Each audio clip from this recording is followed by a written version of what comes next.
podcasts. 5 Live Boxing.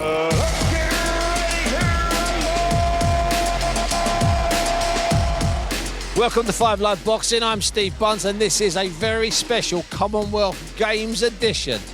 Well, what else would it be? We've had 215 contests. There have been gold medals. There have been some memorable performances.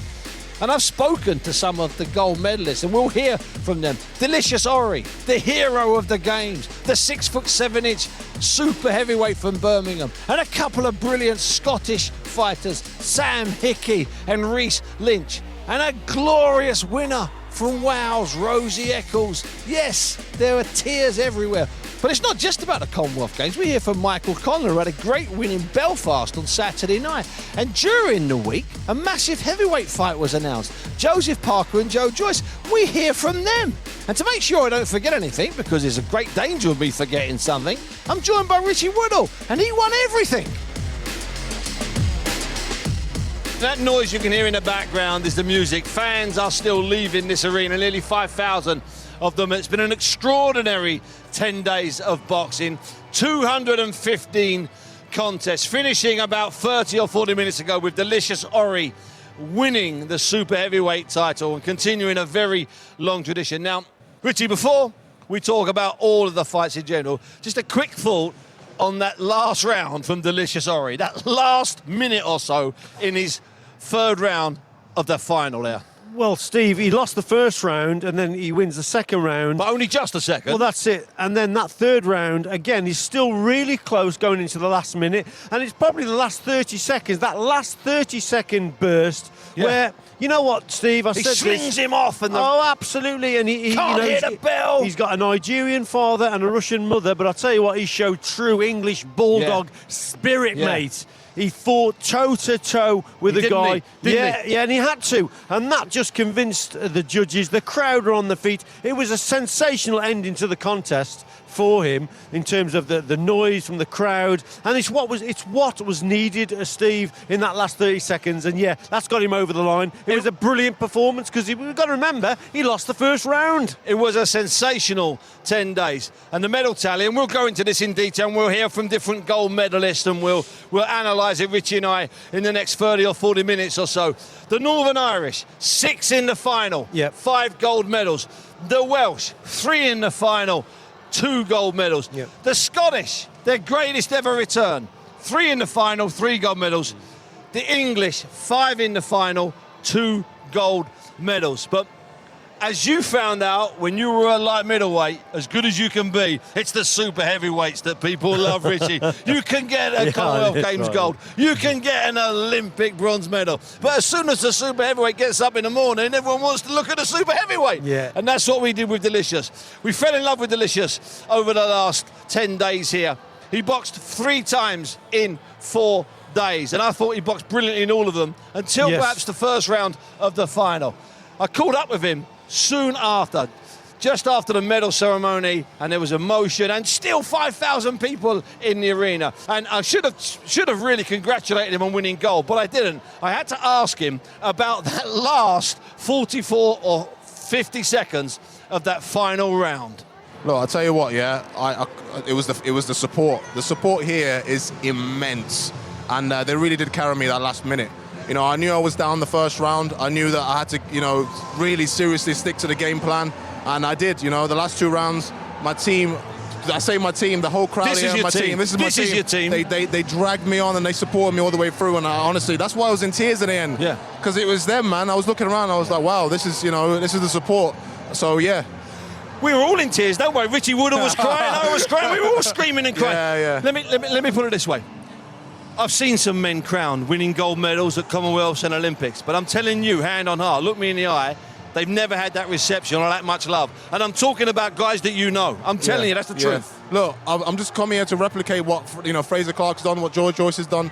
And, I've dreamt about this moment for 4 or 5 years. I honestly have. And to have this kind of support, reception, I can't put it into words how I'm feeling right now. On that first night in the quarterfinal, did you have any sense that there was going to be the kind of reception you got? Because it shocked me when they just started stamping their feet back on Thursday. Honestly, for that first, you know what? At that first bout, I thought, all right, this is serious.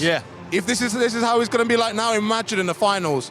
And that's what just dragged me on to winning the semis and winning the finals. This is what I live for. This is what I've dreamt about. Yeah. And this is only just the beginning. But it was a dream only 13, 14 months ago. Let's get it right. It was. And that's the thing. This is just the beginning. It's like a drug to me now. I'm addicted to it. Good. And that's good, because it means you change your headset and you change your mind. I'll tell you what, I could not wait to be doing this over and over again and showing, the British people, the English fans that, what I'm about. I want to provide entertainment. I want to bring people down together on the weekend, to go out to the pubs and stuff like that and watch Delicious Orie box. Let's go, man. And finally, because I know you've got a million people waiting behind me, Paris.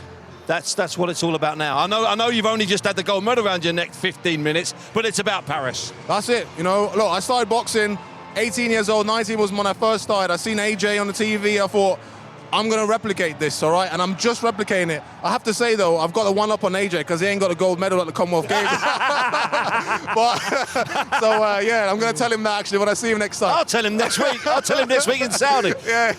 Listen, Delicious, it's been a pleasure and a delight covering you. Thank you so much. It's been fantastic. Well done, son. Appreciate it. Enjoy it. Thank you. You can be proud of yourself. Thank you, man. So that's Delicious Orie there, ecstatic, happy, relieved. And I'm going to tell you now, Rich, he's exhausted. We're just leaving the NEC main halls, and there's an awful lot of people spotting you, Richie. It seems like half of Telford's in here tonight. So let's get outside actually on the streets and head up towards the netball, where, of course, England should have been celebrating beating the Australians tonight, but instead they're not celebrating beating the Australians tonight because they didn't reach the final. That's the netball. But we reached the finals in the boxing.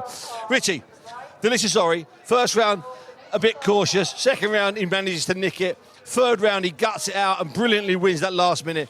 Brilliant. Following in the tradition, big tradition, Audley Harrison, 98. David Dolan, 2002. Pricey, 2006. 2014, Joe Joyce. 2018, Fraser Clark, Gold Coast. And now this kid. It's an unbelievable tradition. But he's still, and I'm going to say this, it might sound ridiculous, Rich, I can say it to you because you understand me. He's still a boxing baby. Yes, he is a baby, and he's still not very experienced. He's not the finished article. By some stretch. I've done lots, told you before, Steve, I've done lots of work with him, lots of pad work with him, get him to use his jab. His strength is his jab. But today, what I was really pleased is he had to fight it out a little bit. Some bent arm shots on the inside, a couple of right uppercuts that were cracking punches, and he had to... the guy was hitting him low. That's it, hit him low. 50 seconds, hit him low about Steve, 4 times. You're in a fight. We've said this before. You're in a fight. Sometimes you get hit low. You get hit low several times there. And the other kid got away with it. But what I liked about him, not only did he demonstrate that he could box at range, he showed you that he could fight on the inside. He could tough it out. And he come through with flying colours. And at the end there, that last 20 or 30 seconds... Oh, it was ridiculous. It was incredible. It was like gladiator stuff. Well, you didn't hear the buzzer for 10 and you didn't hear the bell. Nobody heard the bell. No, not at all. We're talking about basically two super heavyweights. You hear their bell. It's meant to be the middles and the light heavies. We'll talk about them in a minute. But we didn't hear the bell for 2 super heavyweights in the last fight of the night. It was unbelievable. Everyone on their feet. It brought the house down. And like I say, it was a fitting end because he's a local lad. And so to win gold here, on home soil, literally in his hometown type of thing, it was just an incredible display. But like I said before, he not only had to box, he had to fight and show those type of a different type of quality. And he passed the test, and he's a Commonwealth champion. And we'll move on because we've got to talk about some of the other boxers from Northern Ireland, England, Scotland and Wales that reached the final, had great performances, or maybe didn't have such great performances. But before we do that, the one thing that does strike me is that Delicious has got his eyes firmly, and this won't be the last time we talk about it, firmly on Paris. Absolutely on Paris. He has got it firmly on Paris. And this big competition occasion will then serve him so well going into Paris, Steve, because, he's a lot of added pressure boxing in your hometown in front of all these people. And we overlooked that, I think. The thing is, Steve, Europeans and worlds are tougher in competition, but in terms of a stage, the bigger stage, this is next to the Olympic Games. It's absolutely massive, the pressures, so that will serve him well. 10 miles from your house. Exactly. And that will serve him well, Steve, going into the Olympics. So, yes, he's ticked a lot of boxes here in this tournament, and it will serve him well going into Paris. Anyway, Delicious Orie is the new Commonwealth Super Heavyweight champion, following in a long and distinguished line. and the crowd loved him. He grabbed the microphone at the end. I love that. That was a nice touch. Yeah, it was brilliant. I'm not quite sure where to go from here because there's so many fabulous stories, but I might start with one that's personal to me because I really like this woman. I thought she could have won at the Gold Coast. She lost the tiniest of decisions to Sandy Ryan. Yep. And then she got well and truly shafted by COVID and the Olympics changing. Yes. She was meant to go to a late qualifier. It was cancelled. And she kept up a dream for over a year that they'd give her some kind of wild card. I'm talking about Rosie Eccles. She won a brilliant, stunning gold today in the light middleweights. And I caught up with her afterwards, and it was clear, I said to her, that the 4 years had been hard. And I could just tell that by looking at the relief on her face. Oh my God! You start to think you're cursed, and as much as I'm forever the optimist, but the things that have happened in a row, it does start to get you down. So to actually, I knew I was always capable, but just to go out in that fashion, man, I'm speechless, to be honest. And you were punch perfect. You were brilliant in there. You were Roberta Duran from Wales. No, I had a grilling from yesterday because I really underperformed yesterday. I had a right grilling, so I was like, right, I need to perform properly today and do the job. And yeah, it came out. Like I said, I woke up not actually feeling too well, so I'm even more happy, to be honest. Did you sleep last night? Oh no, I had no sleep. No, like 2 hours, yeah, consecutively. So yeah. It's been a hellacious run. Okay, you went out in the Olympic qualifier, then the qualifiers were cancelled, then the Paris mixed qualifier was cancelled. You should have been to the Olympics. You've beaten women that have been at the Olympics. 6 of them or something, I think. Yeah, mental. So obviously that was heartbreak. Almost finished me off, but I think I'm just a glutton for punishment, too stubborn to pack it all in, and thank God I am stubborn. That's all I can say. And when did you realise in there today that you were going to win and you were going to win in style? Was there a moment? Caught her in that first round, and my jab was just landing. I was finding it almost too easy, and I was thinking, right, don't look for a stoppage now, don't be daft. And I caught her, and then I obviously jumped on her, and then I thought, in the second round, I thought, no, don't force it. Kind of like, stay again, don't go for doing anything stupid. And I just could just see she was there for the taking, and I went for it. And it's much harder to stop people in the amateurs. So yeah, well chuffed. Richard, that's Rosie Eccles there, and of course she's boxing for Wales here, giving them one of their 2 gold medals. But at the same time, when it comes to the Olympics, she'll actually be part, obviously, of the GB team. The Northern Irish girls, they're not part of the GB team, they're part of the Island of Ireland team. They had a couple of, I thought, very good winners today, female winners. Yes. Michaela Walsh, having lost in 2 finals, got a gold, and Amy Broadhurst, who is just about untouchable, it seems to me. World champion. She's exceptional. She really is. Yeah, it was a brilliant tournament for Amy Broadhurst. Southpaw, difficult to tag, very skillful, and she's got decent power as well. Yeah. She was a star performer, I thought, of the Northern Irish team. But Michaela Walsh, I was pleased for her. So 2 was I. silvers, and it meant so much. Similar tactics to her brother, actually, getting her nose in front in the first round, carrying it through. Then in the last round, bout management and just bringing the opponent bout management. That's what it was. Yeah.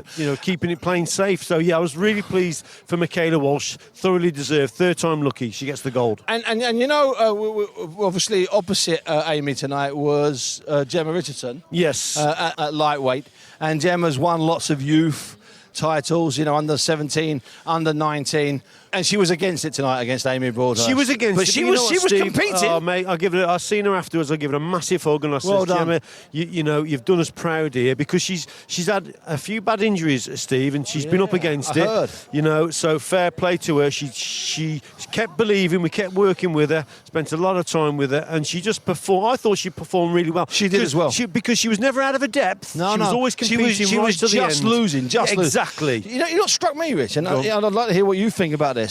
Okay, we're 2 years out from what would be the Olympic finals. Yes.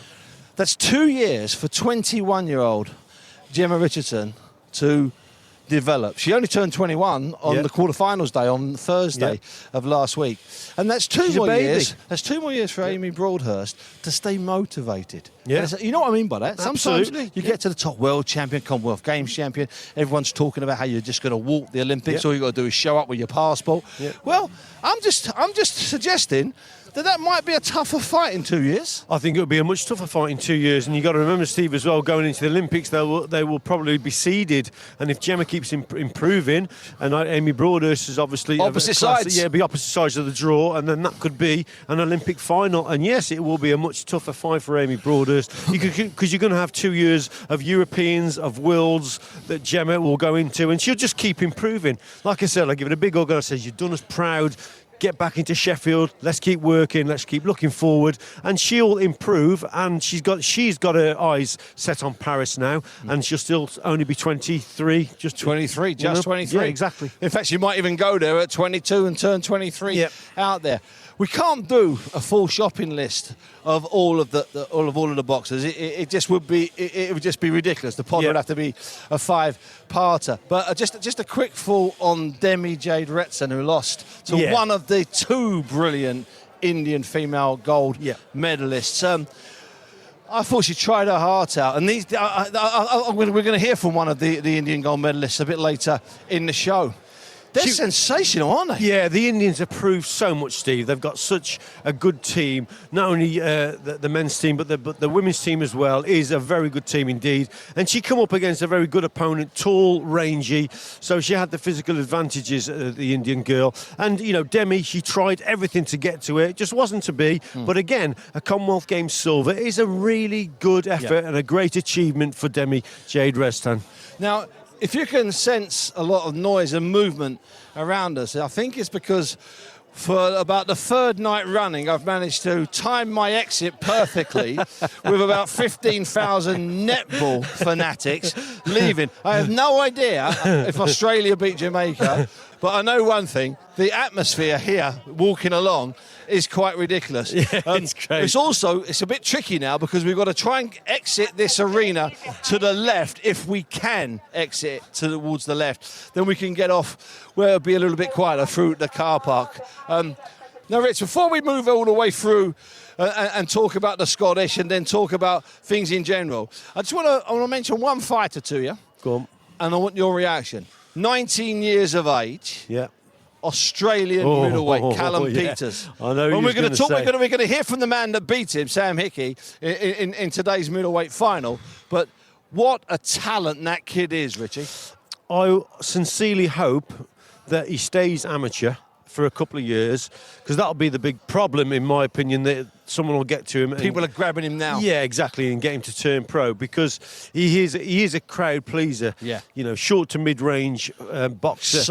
Exciting, takes a good shot, got a terrific engine, and just keeps going. Like I say, I'll be a bit disappointed if he doesn't stay amateur for the Olympics, because Australia will want him to stay, obviously, because he'll be one of their medal hopes for Paris 24. He'll be a proper golden boy. Absolutely, mate. I mean, a genuine golden boy. But now, whether he'll stay amateur, Steve, that's the issue. Now, I was reminded today by Paddy, the producer, that this is not a pod made exclusively for the World Service. However, I've got no problem mentioning the Australian, and I've got no problem with an interview I did with who I think is one of the most stylish female boxers I've ever seen. She's the current world champion. She's the bantamweight world champion. She won bantamweight gold today. She beat Carly McNull. I'm talking, of course, about Zelina Nikhat. Nikhat, yes. I mean, I thought she was stupendous today. So I run downstairs to the scrum to grab hold of her, because what she is, remember, is that Indian boxing 21 years ago was an okay affair. They kept nicking the medal. Then suddenly along came this young girl, 17, 18, Mary Com. Revolutionised everything, won 6 world amateur titles, Olympic medals, Commonwealth Games medals. She wins the Sports Person of the Year in India all the time. She started and led a revolution. And I'll let you in a little thing. I don't know you know this. Last year in Poland at the World Under-19 Championships for women, there were 10 weights contested. Indian girls, that's what they were, won 7 of the 10 weights. No nation has ever dominated. Even the Cubans didn't manage that. I went and got hold of Nikhat, and I looked her in the eyes, and I said, what a revolution you've had. I mean, I did it slowly. I said, what a revolution you've had in India, all down to Maricom. And I said, and you do realise that you are a superstar. Yeah, you can say that, but I'm really grateful that I won a gold medal for my country, and I'm really happy that I could, I have stood on my country people expectation, that everyone was expecting gold from me, and I stood on their expectation. I'm really happy to win this gold. It has been a remarkable 20 years for female boxing in India, with Mary Kom first title, and then all of the youth last year in Poland, 7 gold medals. It's like a fairy tale for Indian women's boxing. Yes, definitely. Since Mary Kom won bronze medal at Olympics, and she is a legend for Indian boxing, women boxing especially. So after her winning medal at Olympics, there are a lot of women coming out and taking up boxing, and there has been a great competition in Indian women boxing. It's coming up, and I'm really happy that women boxing is coming up and making a name in all over world. So definitely there is a bright future for women boxing in India. That's Nikat talking to me earlier, and I can absolutely assure you, if she wins Olympic gold, she will be one of the biggest stars, male or female, India has ever known. And she's impressive. She can really fight. I liked her a lot. Okay, let's do a little bit of a quick shopping list. Lewis Williams, local boy, no more than 15 miles away, boxed 3 times. I thought he barely put a foot wrong to take gold at heavyweight. I think Lewis Williams is probably the star performer in the English team. I understand what you're saying, absolutely, To be quite honest, he's performed really, really well on home soil. I think he boxed 4 times, actually, Steve, did Lewis Williams. So, yes, and Steve, you know what? He used his height and his reach all the time. Very well indeed. He boxed like a seasoned amateur and not a guy that's only been on the scene a year or so. Exactly. So, for me, he's improving. He's tall, he's rangy. I've said to him in the gym before, I said, have you seen the size of Felix Savant? I said, it's your size. Yeah, absolutely. You're the type. 6'6"-ish, yeah. Long and slim. I said, fast jab. I said, you've got all his attributes, Lewis, so you've got to use them, son. And I thought he did that today. So I thought he performed really well. I'd say he's the star performer of the English team in this tournament. Rich, before we hear from a couple of Scottish gold medalists, I want to talk about a semi-final and a final involving 3 British boxers. Sean Lazzarini. Wafer-thin result, wasn't it? It was a wafer-thin result. It was very close. Against Taylor Bevan. Yeah. But the real fight, maybe the fight of the tournament, was the semi-final yesterday between Coventry... Aaron Bowen. Coventry stroke Walsall's Aaron Bowen and Taylor Bevan. Yes. Well, that was quite ridiculous. It might make my top 3 fights of the year. That contest, Steve, between Bowen and Bevan probably contributed to Bevan not really performing. I'd say definitely against Lazzarini, and it was such a hard semi-final, toe-to-toe stuff right to the very end. Again, had people on the feet, but it took a little bit out of him, I think. And you know why I say that, Steve? Because he held his feet a little bit too long against Lazzarini, and that's what he didn't need to do, because Lazzarini needs... the last thing he needed to do. That's it. Lazzarini needs boxers in front of him, people who are moving, then he struggles with, and Bevan just couldn't get those feet moving. He sort of toughed it out and just come off second best. Only just, though, it was very close. Aaron Bowen against Taylor Bevan. If you're going to find any fight to watch again, that's the one. And then Sean Lazzarini did a good job, just about nicked it, I thought he deserved it. Yeah. Now, we will actually hear from the 2 other Scots. And the reason why we didn't hear from Sean Lazzarini is that when he should have been perhaps talking to me, he was celebrating. He was outside dancing. But I did manage to get together with Reese Lynch and with Sam Hickey. What's interesting is I spoke to these guys 3 weeks ago in preparation, and they both had golds. But I got to tell you one thing, they were both really tired. And I started with Sam, and I started by saying to him, and I couldn't really hold it back. I should have said again, congratulations on the gold medal. I looked at him, because I'm a dad. I looked at him and I said to him, you're absolutely exhausted, son, aren't you? Yeah, man, I think you can see it in my face. I've been a bit tired from obviously the fight through the week, but I'm ready for a wee break, I tell you that. And Reece, 5 fights. First one was easy, but after that they were really hard. What a run for you. Yeah, thank you. I had to beat the top boys in the division to get here, and I've came through it all, and I've done it well. So I'm buzzing it, and all the boys as well. I knew it would be a record-breaking team. I've said it for the start. What was the difference then? What was the difference? What was the difference? We were just on fire. We're just on fire. We're the best, boxing well. One of the best teams in Scotland. The Scotland's had. I'd say definitely, especially in a long while. You've beaten some of the best guys here. You've been involved in some of the most entertaining and technical fights. And is that because you just feel and look like a team, Sam? we're all world-class fighters. We've showed it this week. We can all do a bit of everything, and we all get behind each other. There's nobody here that wants anybody to do not well or do better than they want to do better than another person. We're all there for each other. We all want each other to do well. You've seen it through the week. Somebody's stopping somebody. Tyler gets a stoppage in the first 10 seconds of that fight. Next thing, I'm getting a stoppage. Next thing, Lazarini's doing the business. Mate, we're all bouncing off each other, and you can see it in there. We're all supporting each other when other teams maybe before weren't really a close knit as us. Do you know what I mean? We're a proper team. We're only about 2 years. We're probably less than 2 years from Paris. Is that something you're both thinking of? Yeah, no, definitely. I mean, we've both got the skill sets to get there, and the best of the best have been there and medalled. And it's a big push on for when you turn pro as well and stuff like that. So, and you always dream of getting an Olympic medal, don't you? Since you're a young boy. So, if you believe in something so much and you tell yourself you're going to do something, you're going to do it. I've done it for this. I've done it for other tournaments. I've managed to get a gold here. It was a big barrier for me trying to get. Yep, big time. Manifesting it. You see it on his phone screen. He's got the gold medal on it. It's a big thing, obviously, for myself. Reese has done it before. He's got in the finals of tournaments and that. I was getting in finals, but I was falling short. And you need to tell yourself you're able to get it. So getting in the final was good, but you want to go one better than that. And I've done that here, and I've shown myself that I can do it. Do you know what I mean?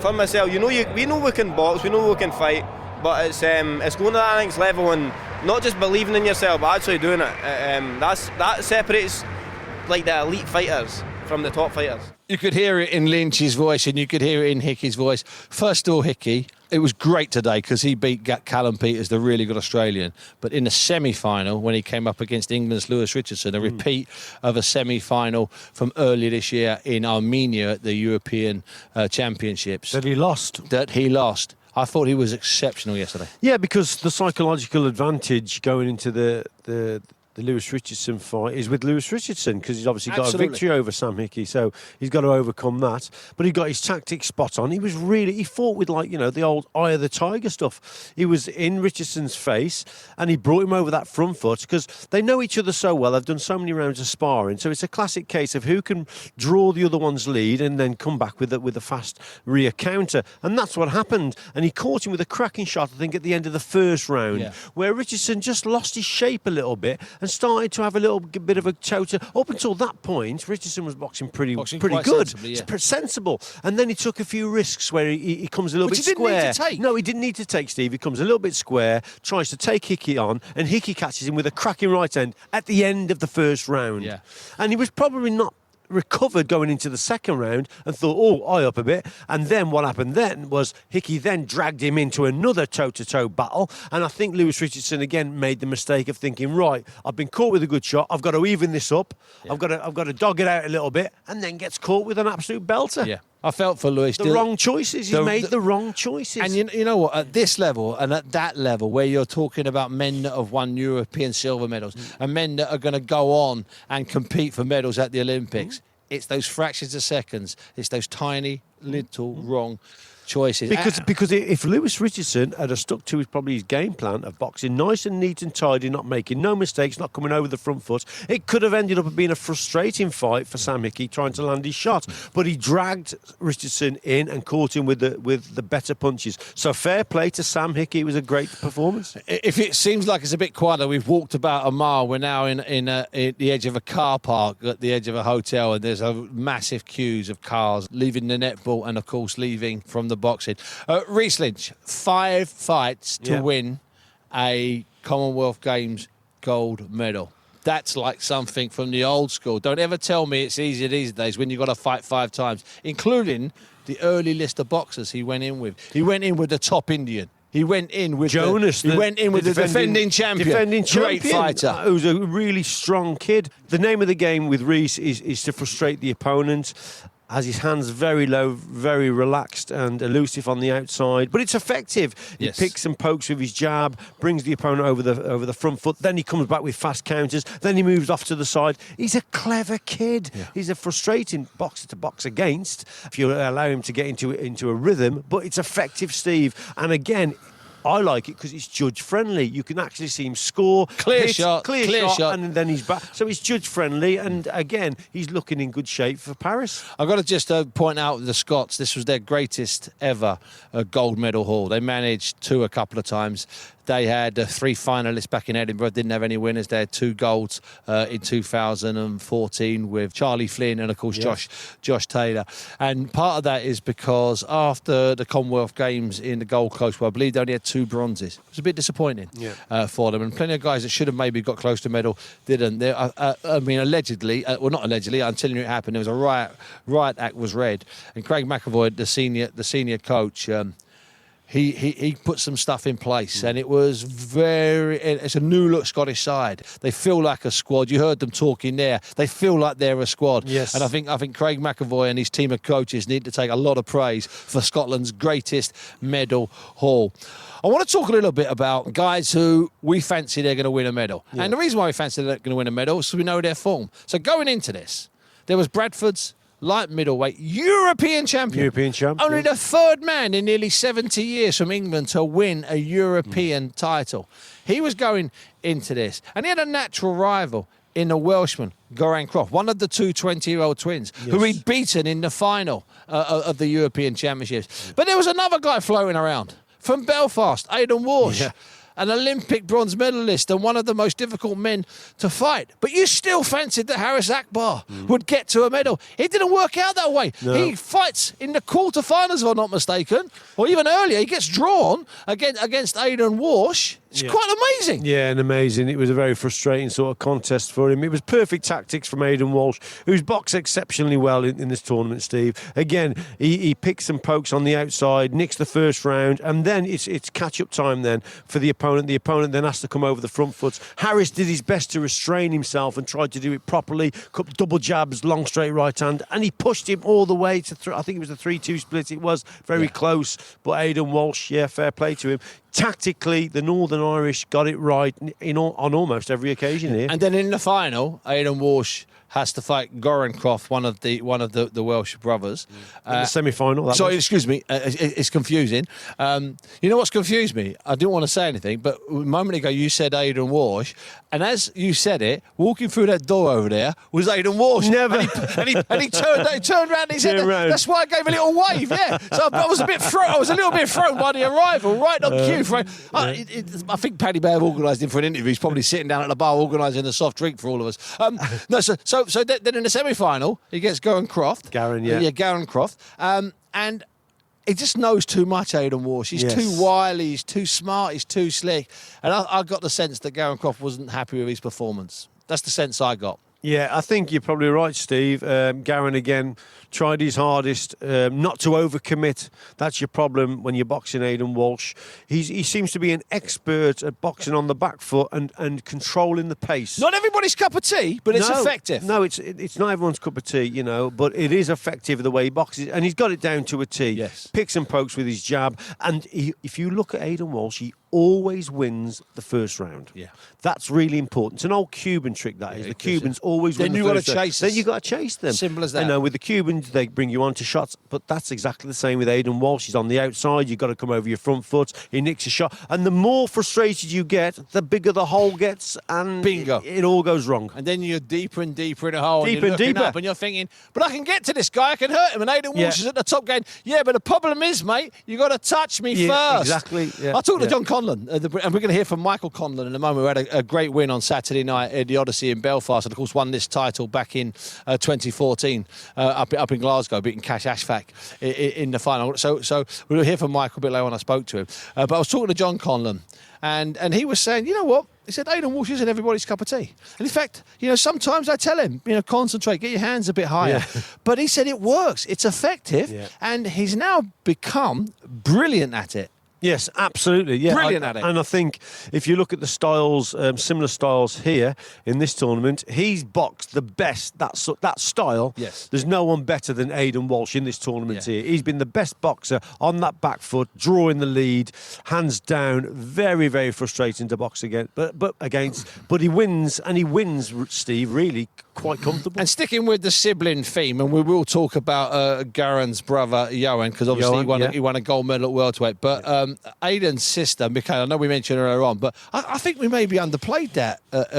Basically, the way we've done this show today, we've done it live, and we've kept on going. But It's a brother and sister who both won gold medals at the Commonwealth Games, Rich. Brilliant. It's a brilliant I think I might have underplayed Michaela Walsh's and Aidan Walsh's double act there. Yeah, because her opponent was tall, rangy. She had the height and reach over Michaela. But again, Michaela concentrated, caught her with some great right hands over the top. And again, similar sort of tactics where she gets in front. And then I think from about, the last round then, she's already 2 rounds up. And then Michaela's on that back foot and just bringing her opponents over the front foot again. So, yeah, it was a good display again. Yes, it really was. Let's go now to welterweight and Johan Croft. Yeah.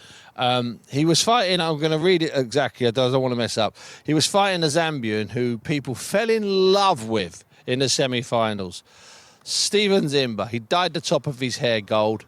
I thought that was a tight fight. I thought it was a close fight. I know it was a unanimous decision in the end, but I thought Johan Croft there was brilliant. I thought he really had to dig deep against a really dangerous Zambian.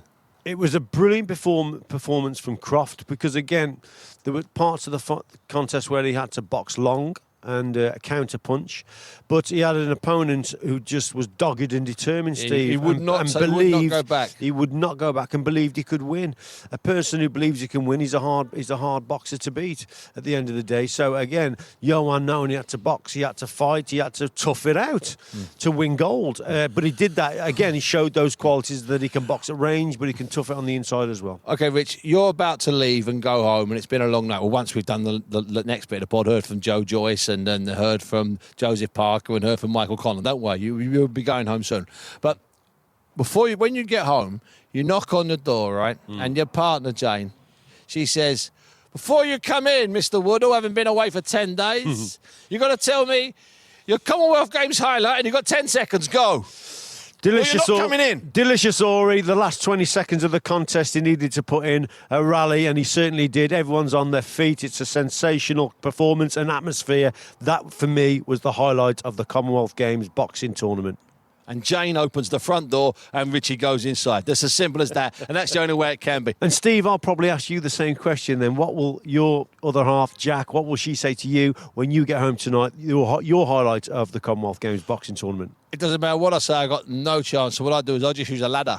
I just use a ladder and get in through one of the kids' rooms and go in the bathroom. What do you mean? I've been home all night. Where have you been? No, listen, I'm not risking being refused. No, leave off.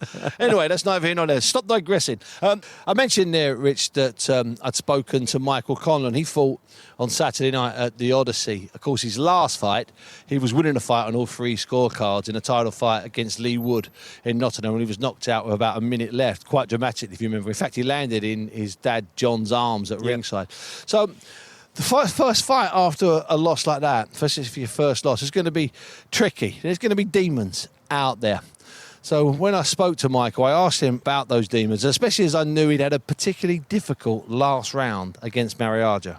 Yeah, 100%, Steve. You know, every fighter says they're okay at the end of every fight, and you know, for me, coming back after my first knockout loss, my first time ever being stopped in my career, it was a good one to get back and going in against a dangerous opponent like Mariaga and having to go through some stress in that last round. I think I ticked a lot of boxes for myself mentally. And once it was over, was there just a sense of relief? Massively. And even this morning when I woke up, I was just like, thank God that's done. Thank God that's done. That's in the past. Now I don't have to talk anymore about what happened in March. I can just look forward about what's happening in the future. Yeah, yes, that's absolutely right, because there must come a point, Mike, and I had to ask you when I bumped into you about 6 weeks ago, I had to look you in the eyes and ask you about that fight where you must have been getting sick and tired of answering questions about that 12th round. You know what, Steve? Six weeks ago probably wasn't too bad. It's the last 2 weeks, last week. It's just been consistently non-stop. When I have a tougher test than Miguel Mariaga in front of me. So I was just happy to kind of, take that one out of the way. That guy could punch last night. Yeah. In my opinion, he could punch harder than he would. Wow. He hit me a jab in the first round, and I was like, my God, that guy can punch. There was no stage in that fight against Lee where I went, wow, he can punch. I never thought that, but every time Mariaga hit me, I was like, I gotta be careful here. Where now, Mike? Where do we go in the next 6 weeks, 6 months, year? What would be an ideal plan for you? Well, I'm going to take a bit of a few weeks off, a bit of a break. I've I've jumped back straight into a 12-week camp after, a few weeks off. Wow. And that was, after obviously what happened in March. I've got rid of a lot of demons. Now I'll take a bit of time. I'll relax for a few weeks, refocus, and then continue to trail towards a world title. And I want to fight for a world title immediately, if possible. If not, within the next 2 fights. Lee Wood is definitely still my target. If that can't be done, I'll face any of the other champions. And I remember saying to you a few weeks ago, what a loss has done for me is that it's made me just hungrier and wanting to face anyone and everyone. So I want to fight all the champions. Okay, listen, that's enough of that boxing. That's enough of the professional boxing. Let's talk about the Commonwealth Games here. You love the Commonwealth Games. You got a gold medal with about 48 stitches in your face, which everyone forgets about. You had stitches inside, stitches outside. It was brilliant. Yeah. I spent a lot of time in Birmingham around your dad, around John, with his team. And it's an odd team. It's an odd team of misfits and kids. But he's having great success. And I tell you what, he's loving it. He's lauding it. He's wandered around the mix zone like the governor. You know what? I'm super proud of him because he went there with a team, a very unknown team in terms of the strength ways. I didn't expect them to come away with a record haul of medals, and especially gold medals already. So, he's done a great job. The team have done a fantastic job. All very young, a lot of young faces. What a team performance! What a great haul of medals from my father. So, in my opinion, he's the best amateur coach in Ireland, and I would love to see him get the main job. He's had a real good run out here, and I've been really pleased for him. And it is a mixed team, but more than that, mate, it's been a delight talking to you today. And I'm really happy that not only are you back, but you feel like you're back, because those are two different things. Thanks, mate. I really appreciate it. I really love speaking to you and appreciate your words. Mike, enjoy the rest of your night. Thanks very much. Cheers, Steve. All the best, mate. Michael Conlon there in an understandably reflective mood. Let me ask you this, Rich, as a former world champion. When you get beat by somebody and you're not retiring, do you have to? Is there something in your head that tells you you've got to beat him? You've got to fight him again? Well, Michael Conlon, he's a quality actor and he's a fierce competitor. What will be in his head is that he dreams of being a world champion, but he will want that fight again. Yeah. He'll want to avenge. Yeah, he'll want to avenge that fight. Yeah, and it sells, doesn't it? I mean, it sells Belfast, sells in Nottingham, sells in London or Manchester, as far as I'm concerned. Another world title fight most certainly does, and like I said, I've always admired Michael Conlon because to win an amateur world title at senior level, the only one to do it for Ireland, takes some doing, Steve. To box 5 times in the space of about 10 days, that's against Cubans, Russians, Uzbeks. The best. Yeah, the best in the world. So I've always been a big admirer of Conlon. He's taken his skills now into the pro game. He's been beaten by Lee Wood, but yes, he'll want to avenge that. And again, it's another world title fight that'll definitely sell. He's a fierce competitor, Conlon. So a delight to have Michael back, and a delight listening to Michael talking about how proud he is of his father, John, who had for Northern Ireland 6 finalists and 5 gold medals, topping the gold medal table at the Commonwealth Games. There was a championship fight on Saturday night in Sheffield, vacant British light welterweight title between a couple of boys from Sheffield, Samo Mason and the quite exceptional Dalton Smith. So I've probably given away who the winner is, but hey-ho, that's the way it works. Dalton Smith is an exceptional talent, and he dropped and stopped on Mason in the 6th round to become the British light welterweight champion. In fact, it's been a busy week, if you want to know the honest truth. I know we're going off to Saudi in a few days' time, 7 or 8 days' time, but what a busy week it was last week. And then suddenly, with all the boxing that was planned, and suddenly with all the boxing that we had here at the Commonwealth Games, as Richie mentioned earlier on, 215 contests, there was a press conference announced at very short notice to formally re-announce the heavyweight fight between former Commonwealth Games gold medalist Joe Joyce and former WBO heavyweight champion of the world Joseph Parker. They're going to fight on September the 24th in Manchester. So in the middle of watching the heavyweight from Newey, who won the first ever medal that Newey have ever won, and in the middle of looking at Delicious Orie and having a chat with him and chasing around trying to get hold of the Welsh boxers and the Scottish boxers, I also had to find a quiet spot somewhere at the NEC to have a chat with Joe Joyce and Parker. And I got hold of Joe Joyce first and asked him, well, it must be a relief that this fight is actually happening. Yeah, very happy and relieved for it to finally get over the line. So yeah, I'm going to head out to Vegas tomorrow, so to start the camp. And it's a great fight. It's to finally be signed and everything. Why were you so determined to have a fight like this, Joe? Such a hard fight. Because it really cements my name at the top as an elite fighter, and I think it's great for both of us. I mean, it's better for obviously the winner, which should be me. Yeah, of course. But yeah, ideally I wanted it in July 2nd, but it's probably better in the way that I had Hammer first, so give me a bit of a warm up. It's going to be the biggest fight to date. Listen, I think it's a risk for both of you, but I think it's a bigger risk for you, Joe. Is that a fair comment, do you think? Yeah, because I can pretty much, I'm number 1 WO, number 2 WC, so I could just sit around, wait around and, take easier fights keep my number 1 ranking. So when the belts become available, I'll be mandatory. I don't need to fight Joseph Parker. I know you don't. But it's a great fight, and I want to be the best. And it's also a great warm up for the fights following on from that. What do you think it was that brought Parker to the table finally? Because it seems to me that there was a problem. He switched promotional groups, and then suddenly the deal was dead. What was it, do you think, that actually has got him to the stage where you and him are going to step into the ring? I honestly don't know. His team and my team have been back and forth for so long now. I've had updates and stuff, and I'm just so relieved to now it's finally over the line, and I can't believe I'm here and on the other side of the table. Are you relieved, Joe, that you can finally start to see the stuff on the other side now? You've got a fight against Parker, a former champion, a proven fighter at the highest level, and you're there now. You're starting to think, you know what? I'm getting there. I'm finally getting somewhere. I'm not treading water anymore. I'm getting somewhere. Yeah, I think that's the way with boxing. It's quite simple. You just have to keep winning your fights. Well, I would have thought it was simple, but there's a lot that goes beyond. It should be simple. It should be simple. But I mean, when it's all signed and everything, and we're just in the ring, it's still the same square circle where we're be punching each other in the face. But yeah, so we finally got there.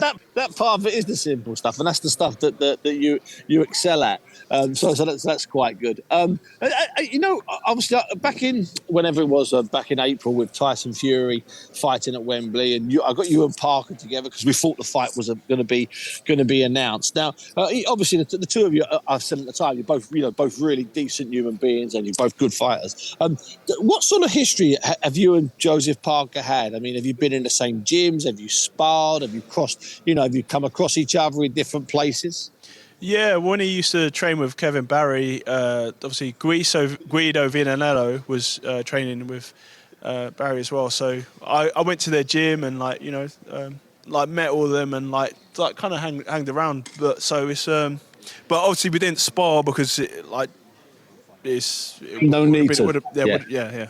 Yeah, you're both good pros. You don't need to be giving away too many tricks. So you're going out to Vegas. You'll be there. You'll be out there. Coming back 10 days or so before. For what I would put to you, Joe, is the most important fight of your life so far. Most important boxing match of your career. Yeah, it's it's a risky fight, but it's the best fight out there, and I'm ready. And I can't wait now. It's been signed, and I'm ready to go. There's Joe Joyce there who would love to be winning another Commonwealth Games going on. Get your thoughts on the fight and on Joe Joyce specifically, because I know you know him very well in a moment. But I also spoke to Joseph Parker, one of my favourite fighters in the world. He's a really decent man.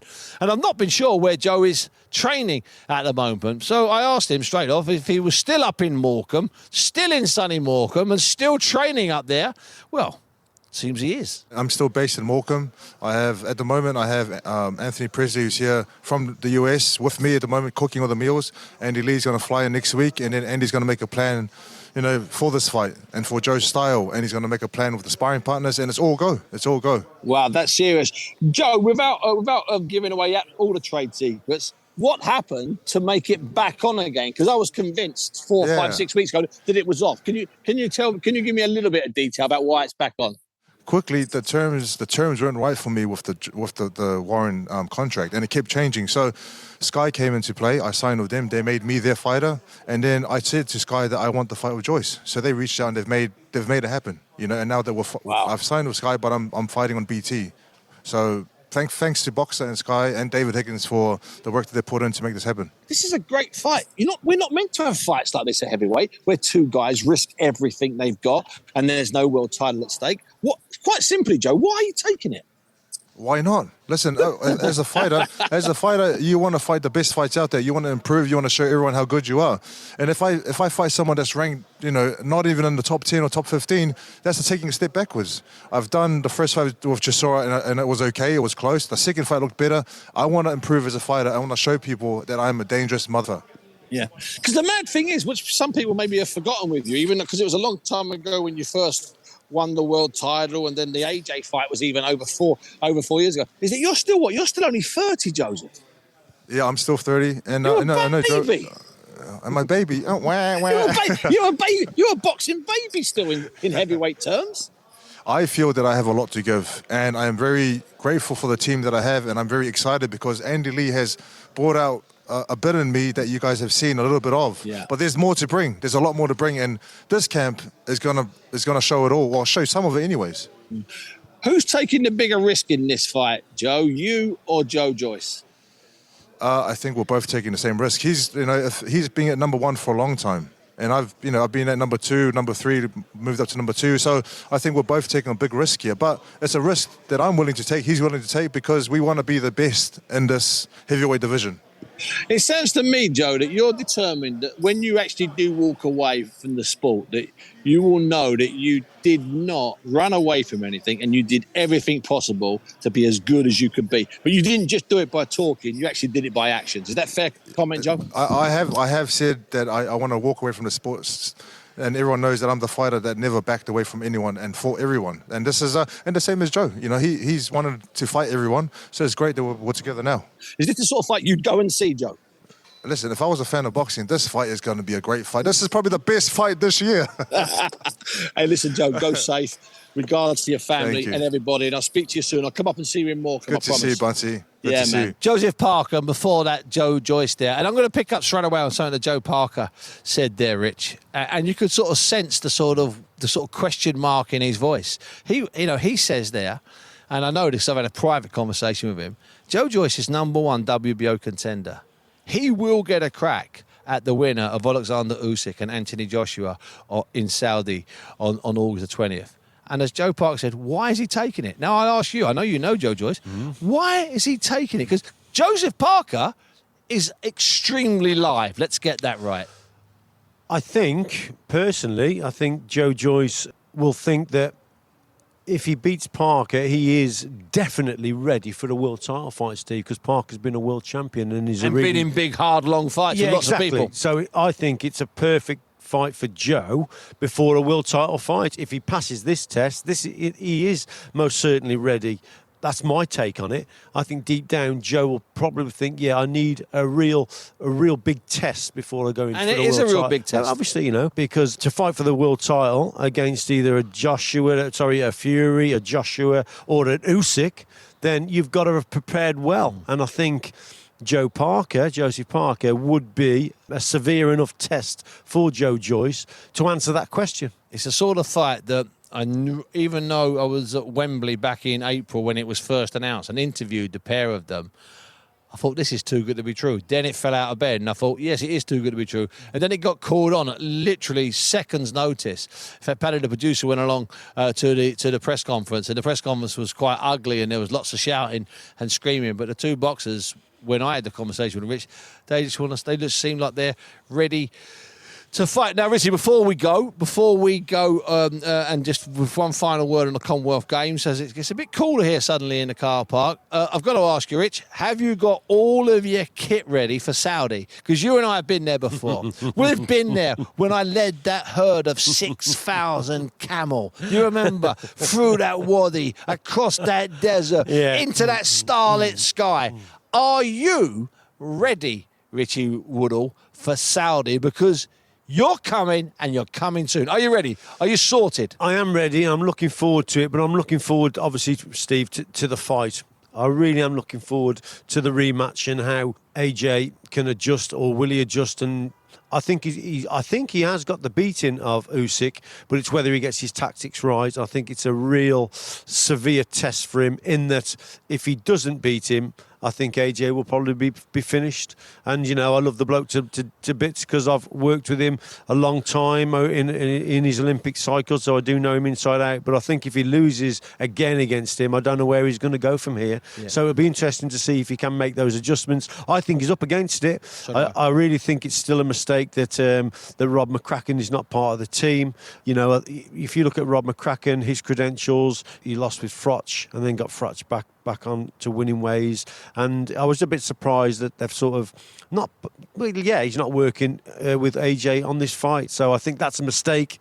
Like I said, though, I still think he can win the fight, but he's going to have to make some real adjustments to win it. It's going to be hard. Richie, you are dismissed. You have put in a shift. He has done every single fight. 215 fights, just 3 walkovers, 212 fights live. From kids that really had no right to be here to some unbelievable talents like Amy Broadhurst, like the brilliant Indian Nikat, like Chinyemba, the brilliant flyweight from Zambia, and like the young guy that all of us like from Australia, like Delicious Orie, like the rest of the guys that have been thrilling. They've been absolutely brilliant. Rich, it's been a delight working 4 feet from you over this last 10 days or so, and I'll see you in the week, and I'll see you at the airport. See you, Steve.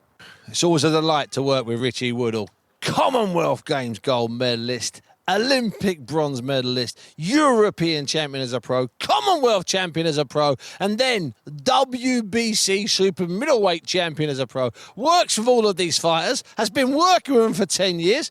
He's the #1 expert. I tell you what, though, I'll let you in a secret. He was exhausted tonight. What a 10 days it's been. Did I mention there were 215 fights? Did I mention how brilliant most of it was? And did I mention that at the end, right at the end, 5,000 people stood and roared and cheered and cried and yelled when Delicious Orie, the kid born in Moscow, raised on the streets of Wolverhampton, who boxes for a club in the Jewellery Quarter, right in the very heart of Birmingham, no more than 4 or 5 miles from where I'm standing now. Did I mention that he won the gold medal? And did I mention he was following a fine tradition? And did I mention that he's a fantastic fella? Well, he really is. What a 10 days it's been. Hope you've enjoyed this special Commonwealth Games pod. You know, I make no apologies sometimes if we get a bit esoteric and we don't talk about Tyson Fury. Boy, oh boy, there's been some great memories up here in Birmingham. Don't worry, might be plenty of stuff coming up. Oh yes, we're Saudi bound. Let's get ready to rumble! 5 Live Boxing.